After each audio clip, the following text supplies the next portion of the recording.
How did you end up here? What do you do? You should smile more often. Joe, are you okay? What brings you to my door? I need a contract executed. Who do you want retired? Me. Live for Joe Flood. Daddy's gotta go to work. Oh, Flood, thank God. There's been a mistake. They switched your scan with another patient. You're not gonna die, but you might want to get your eyes checked. I'm canceling the contract. I know, Joe. Daisy, I'm a hitman. What? You kill people? Do you think I killed him? I hope so. And you killed a fucking doctor, too. Have you had your eyes checked? In a Budapest opera house, Hitman Joe blends in as a regular theatergoer while watching his target and the bodyguards. Once the show starts and everyone is seated, Joe heads upstairs. Moments later, a bodyguard spots a shoe behind a curtain and investigates, only to fall into Joe's trap. Joe stabs him and hides the body behind the curtain. Moving down the corridor, Joe shoots the second bodyguard and finds his target at the balcony. The target offers to triple Joe's pay, but Joe refuses and shoots him in the head. He warns the man's date to stay silent, and she runs away. Joe then glances at the stage, briefly locking eyes with Maze, the star of the show. He decides to leave, but on his way out, he feels a headache and dizziness. Downstairs, another bodyguard sees the woman fleeing and tries to contact his boss. When he gets no response, he rushes upstairs, finds the bodies, and pulls out his gun. Just then, the security team spots him with a gun and prepares to arrest him. So he opens fire, killing one officer while another hides to call for backup. The bodyguard hides on the balcony, and when the officer follows him, he shoots the officer through the door. Suddenly, all the theater lights come on, and the bodyguard jumps off the balcony, landing in the middle of the stage. The dancers in the audience panic and start running away, while another officer appears on the balcony and fires at the bodyguard from a distance. Maze runs with the crowd, but the chaos knocks her to the ground, causing her to drop her phone and get trampled on her hand and feet. Joe sees her, helps her up, grabs her phone, and takes her outside. After setting her down, he gets a headache and, while Maze is distracted, slips away. When he gets home, he realizes he still has her phone. He takes some medicine and drinks heavily before going to bed. The next day, Joe visits the doctor, who runs several tests and suspects Joe may be experiencing effects from years of head trauma. Though the test results aren't ready yet, the doctor advises Joe to consider a career change. I'm saying it might be time to reevaluate your lifestyle, Sergeant Flood. Later, Joe meets with his handler and close friend, V, who also suggests Joe take a vacation and meet someone special. After hesitating a lot, Joe finally goes to the dance studio to return Maze's phone. She thanks him warmly, flirts with him, and gives him her number. As Joe leaves, he tosses the number in the trash, but quickly regrets it and takes it back. That evening, he nervously texts Maze, and they set up a date. They have a wonderful dinner together, but Joe keeps his real job a secret.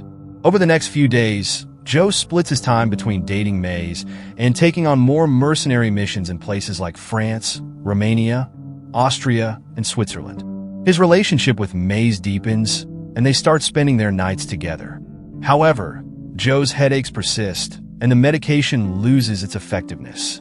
When his test results are finally ready, his doctor breaks the bad news. Joe has a neurodegenerative brain disorder with no cure, leaving him only 3 months to live. It's a neurodegenerative disorder. There is no cure. Best case, 3 months. In shock, Joe refuses palliative care and therapy, going home instead to research his illness. He watches videos of people losing control of their limbs and reads more confirming there's no hope. Joe considers ending things once for all but stops, reminding himself of Maze. Joe opens a secret floor safe and takes out all his money. He gathers his weapons and throws them into the river. The next day, he visits CSV and offers $2 million for his own head. Joe would have ended his life himself, but life insurance wouldn't pay out if he did, and he wants Maze to get the money. However, V refuses to put a contract on his best friend, no matter the amount. So I'll pay you to assign an assassin. You choose who. No. Later, Joe visits Antoinette, a former assassin who now works as a handler. Her bodyguard, Max, is a brutal killer. Antoinette holds a personal grudge against Joe for killing her father, who had mentored him, so she happily agrees to put a contract on his head. Joe, needing more time to finish a few things, asks her to activate the mission at midnight. After Joe leaves, Antoinette checks the assassin app to select a hitman. She contacts Lovedoll, who is in Switzerland finishing a contract, but he turns down the job, saying $2 million isn't worth it. Then, she forwards the mission to Go Young and his gang, who are at a karaoke bar in Prague. The gang, who had been hiding among Go Young's workers, now reveal themselves and swiftly kill their targets.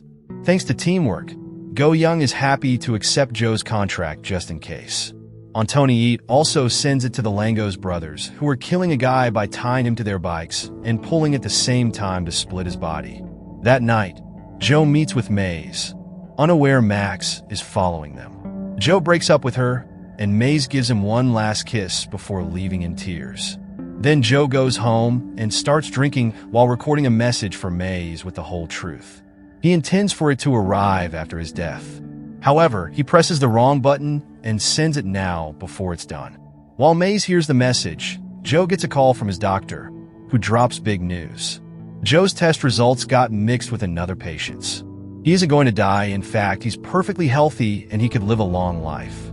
Flood, you're not going to die. In fact, there's nothing on earth to stop you from leading a long and healthy life. There are only 5 minutes left before midnight, so Joe gets a trap ready. Soon, Go Young and his gang arrive and use cigarette smoke to reveal the laser sensor at the entrance. They easily dodge it and go further inside while Joe speaks from his hiding spot, saying he's canceling the contract. However, Go Young insults him and reminds him contracts should be honored.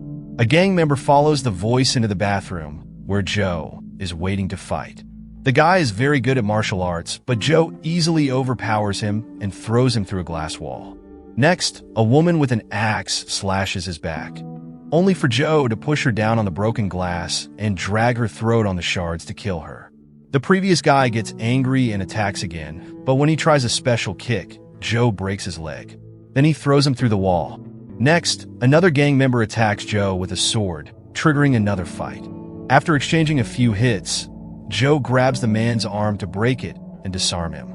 Then he kills him by throwing him against a column. The last gang member comes after Joe with 2 big blades, and after lots of missed hits, she manages to stab Joe on his shoulder.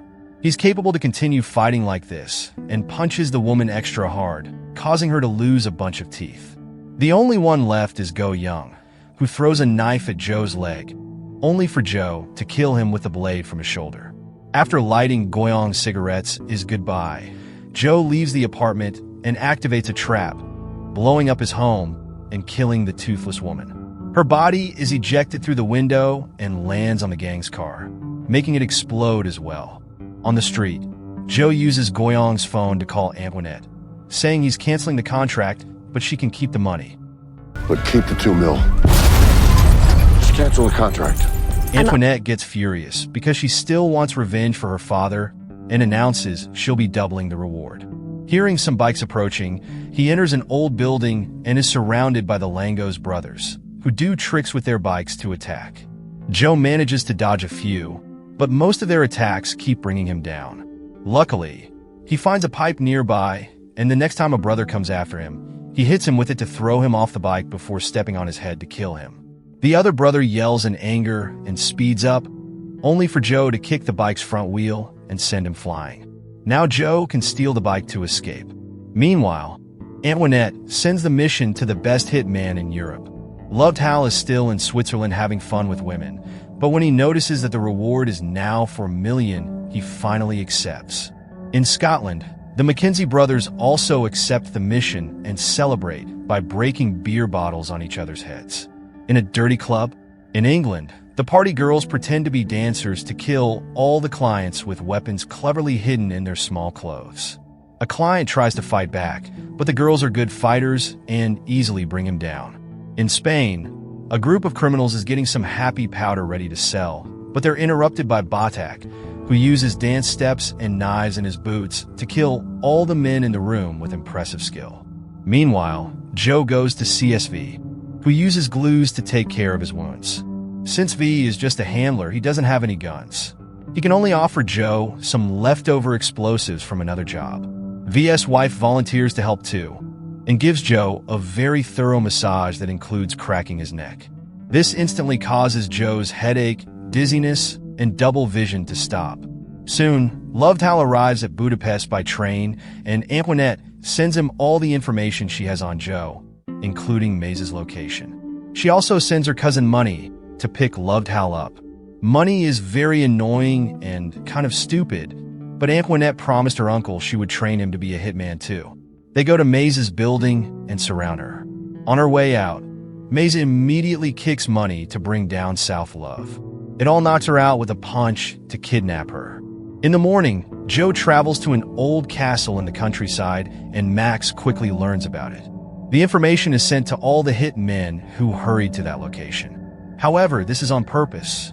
Zvi leaked the intel as part of their plan. At the castle, Joe gets all his weapons ready. The McKenzie brothers are the first ones to arrive. They enter the castle, and Joe throws a grenade at them before coming out to fight. At first, Joe does well against just one brother, but when the siblings team up, they manage to grab him and kick him into a set of armor. Joe takes the armor's gauntlet and uses it to fight again, throwing more powerful punches now thanks to the metal. However, their teamwork continues to bring Joe down. Suddenly, the brothers start having a dumb argument, and Joe uses the chance to activate one of his traps. He pulls a rope to bring down a chandelier and trap one of the brothers, who gets pushed toward a deer head and is instantly impaled. Then Joe takes a piece of antler and fights the other brother again, exchanging a few hits before stabbing him to death. At that moment, the party girls come in with open fire, so Joe uses the dead guy's body as a shield to run into another room. The girls throw a grenade, but Joe dodges it and uses the brother's gun to fire back. Soon another grenade comes, and this one does hurt him before he manages to hide. The gunfight continues, and Joe runs out of bullets, so one of the girls tries to approach him. She accidentally steps on a trap, and the resulting explosion brings her down. Joe immediately drags her body to a corner and activates her grenades before throwing her at the other woman so that the explosion kills them both at the same time. Joe manages to steal their gun before the explosion sends him flying through a door. Badash is waiting for him and quickly disarms him before putting on his earbuds so the music can guide his moves. A hand-to-hand fight ensues, and Badash is such a great warrior that he easily can keep up with Joe. They keep throwing each other all over the room, and Badash hurts Joe with his boots. So in return, Joe makes him lose the earbuds. Since punches are doing nothing, they grab a pair of swords to keep on fighting. After a few minutes, Joe manages to disarm Badash, who finds a gun and opens fire. Joe runs to hide behind a table and activates another trap that blows Badash up, only leaving his boots behind. Outside, Lovedhal's group arrives, and he immediately guesses this is a trap because he sees all the hitmen's vehicles at the entrance. Lovedhal tells Money to watch over Maze while he goes to investigate. As soon as Lovedhal is out of sight, May says she needs to stretch her legs and manipulates Money into letting her leave the car. Then she pretends to fall and grabs a branch to knock Money out. Meanwhile, Lovedhal calls Joe using Maze's phone and offers to free her if Joe hands himself in. They're forced to hang up when Max arrives with a whole armed team. They enter the castle and begin looking around while being careful to avoid any traps. Joe is hiding in the shadows and activates an explosive that brings down half the team. Then Joe sneaks around to stab a soldier and take his gun, using it to kill the other guys in the room and escape through the back door. Lovedhal is waiting for him in the garden and makes him drop the gun. Before they can reach a deal, Maze appears in Money's car and runs over Lovedhal before opening the door for Joe. The couple escapes together, while Max's remaining men try to open fire to no avail. On the road, Joe finally tells Maze everything about the illness mix-up and his real job. He explains he kills criminals and not civilians. He also swears he's retiring. Maze is glad to hear that because she's pregnant. As they agree to work things out, Maze passes out and Joe discovers a bullet wound in her neck. He decides to ditch the car and carries Maze to the nearest building, which happens to be a church. Thankfully, the bullet only grazed Maze's body, and she quickly wakes up. Joe is so relieved that he asks her to marry him, and she agrees. The local priest is skeptical because they don't have a marriage license, there are no witnesses, and neither of them are Catholic. In the end, he agrees to do it if they give confession.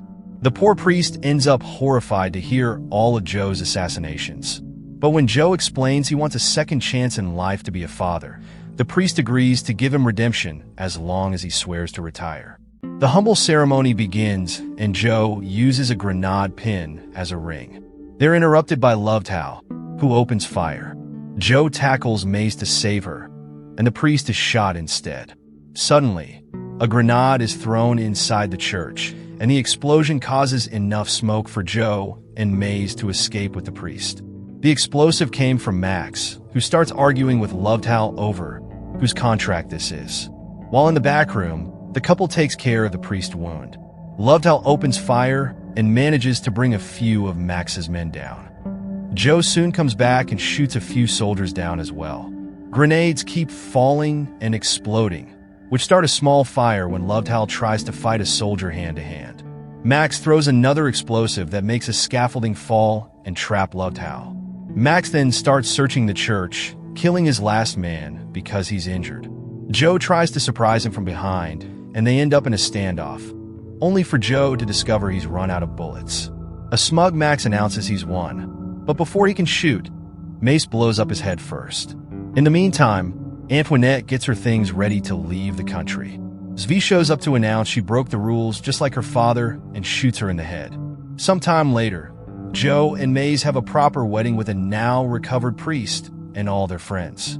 Joe is ready to start his life as a retired man, but Maze realizes raising a kid is very expensive and tells her husband to maybe do a couple more jobs.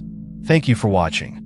Please subscribe and press the bell icon for more amazing videos. See you next time.